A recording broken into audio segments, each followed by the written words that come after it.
The Hong Kong government is set to introduce a fresh round of relief measures to boost the city's battered economy after nearly 6 months of unrest.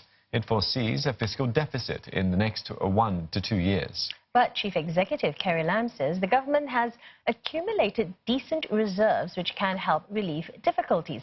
Roland Lim reports from Hong Kong.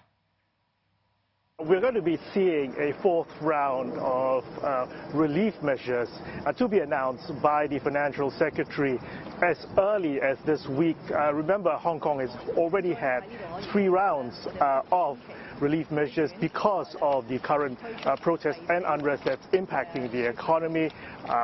Financial Secretary Paul Chan, of course, saying that Hong Kong will be seeing its first deficit in 15 years. But remember, the city has accumulated some $780 billion worth of reserves, which it will be dipping into. The most impacted industries here in Hong Kong includes food and beverage, retail. Retail sales for October released yesterday down 24% on year. Jobless rate standing at 3.1%. That's up slightly from 2.9%, but more job cuts are expected. And of course, the tourism sector also badly affected. Those are the sectors that this particular fourth round of relief measures will be targeting. The previous 3 rounds had included, for example, one-off tax relief measures, cuts in levies for businesses, as well as help for first-time home buyers hoping to climb the property ladder. So we are expecting to see a more substantial fourth round of economic relief for the city hard hit by political unrest.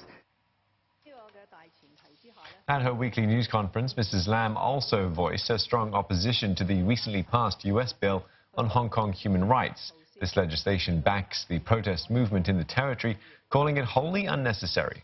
Mrs. Lam says she finds foreign interference in Hong Kong affairs regrettable. Mrs. Lam adds that her government has invited different parties to form a committee to look into the causes of the unrest. I said perhaps in more explicit terms last Tuesday was the idea of inviting these people to form themselves into an independent review committee. And this independent review committee will look into the causes, which was the first part of your question, of the social unrest, and come up with recommendations for the government, because we don't want to see the recurrence of this social disturbance in future. So we have to tackle not only the phenomenon, but also the underlying causes.